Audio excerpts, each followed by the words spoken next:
बहुत पुराने समय की बात है। बगदाद की तंग गलियों में एक गरीब लकड़हारा रहता था जिसका नाम अब्दुल्लाह था। उसके पास बस एक कुल्हाड़ी थी और वो रोज जंगल जाकर लकड़ियां काटता, फिर उन्हें बाजार में बेचकर अपना गुजारा करता था। एक सुबह अब्दुल्लाह जंगल जा ही रहा था कि अचानक उसकी कुल्हाड़ी टूट गई। वो बहुत परेशान हुआ क्योंकि नई कुल्हाड़ी खरीदने के पैसे नहीं थे। उसने आसमान की तरफ देखा और कहा कि ए अल्लाह, अब तू ही मेरा सहारा है। अब्दुल्लाह ने सोचा कि अल्लाह जरूर कोई रास्ता निकालेगा और वो खाली हाथ ही जंगल की तरफ चल दिया। रास्ते में उसे एक बूढ़ा आदमी मिला जो बहुत थका हुआ लग रहा था। अब्दुल्लाह ने पूछा, बाबा जान, क्या बात है, आप परेशान क्यों हैं? बूढ़े ने कहा कि मैं अपने बेटे से मिलने जा रहा हूं, लेकिन रास्ता भूल गया हूं और बहुत थक गया हूं। अब्दुल्लाह ने कहा, आप मेरे साथ चलिए, मैं आपको शहर तक छोड़ दूंगा। बूढ़ा बहुत खुश हुआ और उसके साथ चलने लगा। रास्ते में बूढ़े ने अब्दुल्लाह से उसकी परेशानी पूछी। अब्दुल्लाह ने सब बताया कि कुल्हाड़ी टूट गई है और अब काम कैसे होगा।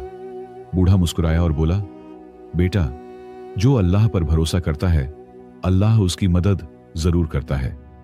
शहर पहुंचकर बूढ़े ने अब्दुल्लाह का शुक्रिया अदा किया और अपनी जेब से एक चमकदार सिक्का निकाल कर दिया। उसने कहा, यह तुम्हारी मेहरबानी का सिला है, इससे नई कुल्हाड़ी खरीद लेना।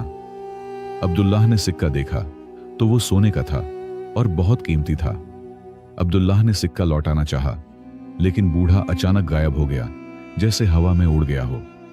अब्दुल्लाह हैरान रह गया और समझ गया कि यह अल्लाह की तरफ से मदद थी। उसने अल्लाह का शुक्र अदा किया और बाजार की ओर चल पड़ा। बाजार में अब्दुल्लाह ने सबसे अच्छी कुल्हाड़ी खरीदी और बाकी पैसों से घर का राशन लिया। जब वो घर पहुंचा तो उसकी बीवी और बच्चे बहुत खुश हुए। उन्होंने पूछा कि ये सब कैसे हुआ, तो अब्दुल्लाह ने पूरी कहानी सुनाई। अगले दिन अब्दुल्लाह नई कुल्हाड़ी लेकर जंगल गया और पहले से ज्यादा मेहनत करने लगा। उस दिन उसने इतनी लकड़ियां काटी जितनी पहले कभी नहीं काटी थी। शाम को जब वो बाजार पहुंचा तो एक अमीर ताजिर ने सारी लकड़ियां खरीद लीं। ताजिर ने अब्दुल्लाह से कहा, तुम बहुत मेहनती हो, क्या तुम मेरे लिए काम करोगे? मैं तुम्हें हर महीने अच्छी तनख्वाह दूंगा। अब्दुल्लाह की खुशी की कोई इंतहा न रही। उसने फौरन हां कर दी और अल्लाह का शुक्र अदा किया।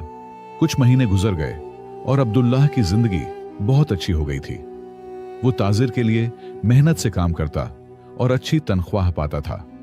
उसके बच्चे स्कूल जाने लगे और घर में खुशहाली आ गई। लेकिन एक दिन अचानक ताजिर बहुत बीमार हो गया और उसका कारोबार बंद हो गया। अब्दुल्लाह फिर से बेरोजगार हो गया, लेकिन इस बार वो परेशान नहीं हुआ। उसने कहा, अल्लाह ने पहले भी रास्ता दिखाया था, अब भी दिखाएगा। उसकी बीवी ने कहा, हमारे पास जो बचत है वो बस एक हफ्ते के लिए काफी है। अब्दुल्लाह ने अपनी पुरानी कुल्हाड़ी उठाई और फिर से जंगल जाने लगा, लेकिन इस बार बारिशों की वजह से लकड़ियां गीली थीं और कोई खरीदार नहीं मिल रहा था। 3 दिन गुजर गए। अब्दुल्लाह रोज खाली हाथ लौट आता, मगर अल्लाह पर उसका यकीन कम नहीं हुआ। चौथे दिन जब अब्दुल्लाह जंगल में लकड़ियां काट रहा था, उसने जमीन में कुछ चमकता हुआ देखा। जब उसने मिट्टी हटाई तो वहां एक पुराना संदूक दबा हुआ था। अब्दुल्लाह ने संदूक खोला तो उसमें बहुत से सोने के सिक्के थे जिन पर अजीब निशान बने हुए थे। अब्दुल्लाह का दिल खुशी से भर गया। उसने सोचा कि अल्लाह ने मेरी मदद कर दी और यह खजाना भेजा है। लेकिन फिर उसके दिल में ख्याल आया कि यह किसी और का माल भी हो सकता है। उसने संदूक उठाया और सीधा शहर के काजी के पास चला गया। काजी ने संदूक देखकर कहा कि यह बहुत पुराना खजाना है जिसका कोई मालिक नहीं। शरीयत के मुताबिक यह तुम्हारा है। लेकिन अब्दुल्लाह ने कहा, पहले ऐलान करवा दें, शायद किसी का हो। काजी अब्दुल्लाह की ईमानदारी से बहुत मुतासिर हुआ और पूरे शहर में मुनादी करवाई। 1 हफ्ता गुजर गया, लेकिन कोई दावेदार नहीं आया। काजी ने अब्दुल्लाह को बुलाकर कहा, अब यह माल तुम्हारा है। जब अब्दुल्लाह संदूक लेकर जा रहा था तो रास्ते में वही बीमार ताजिर मिला जो अब ठीक हो गया था, मगर बहुत परेशान लग रहा था। ताजिर ने बताया कि बीमारी में सारा माल खर्च हो गया है और अब कारोबार शुरू करने के लिए पैसे नहीं हैं। अब्दुल्लाह ने फौरन संदूक खोला और आधे सिक्के ताजिर को दे दिए। ताजिर ने कहा, यह कर्ज है, वापस करूंगा। लेकिन अब्दुल्लाह ने कहा, यह तोहफा है। ताजिर की आंखों में आंसू आ गए। उसने अब्दुल्लाह को गले लगाया और कहा, तुम वाकई अल्लाह के नेक बंदे हो। उसने अब्दुल्लाह से वादा किया कि जब कारोबार दोबारा शुरू होगा तो तुम मेरे शरीक रहोगे। अब्दुल्लाह ने अल्लाह का शुक्र अदा किया और घर की तरफ चल दिया। घर पहुंचकर अब्दुल्लाह ने अपनी बीवी को सारा वाकया सुनाया और बाकी सिक्के उसके सामने रख दिए। बीवी ने कहा, अल्लाह ने तुम्हारे तौक्कल का फल दिया है। उस रात अब्दुल्लाह ने सजदे में सर रखकर अल्लाह का शुक्र अदा किया और नींद में उसे वही बूढ़ा नजर आया जो मुस्कुरा रहा था। कुछ महीने बाद ताजिर ने अपना कारोबार दोबारा शुरू किया और अपने वादे के मुताबिक अब्दुल्लाह को अपना शरीक बना लिया। अब अब्दुल्लाह लकड़ियों के साथ साथ कपड़ों और मसालों का कारोबार भी देखता था। लोग उसकी ईमानदारी की वजह से उससे सामान खरीदना पसंद करते थे और कारोबार दिन दूनी रात चौगुनी तरक्की करने लगा। एक दिन शाम को अब्दुल्लाह दुकान बंद करके घर जा रहा था कि एक नकाबपोश आदमी ने उसे रोका और कहा, मैं दूर मुल्क से आया हूं, मेरे पास एक खास चीज है जो तुम्हें अमीर बना देगी।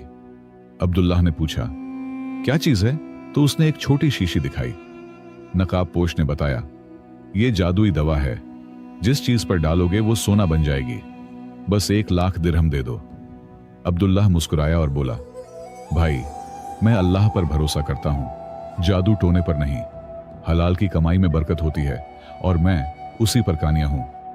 नकाबपोश ने बहुत जोर दिया, लेकिन अब्दुल्लाह ने साफ इनकार कर दिया और कहा, अल्लाह जितना दे उसी पर शुक्र करना चाहिए। नकाबपोश गुस्से में चला गया।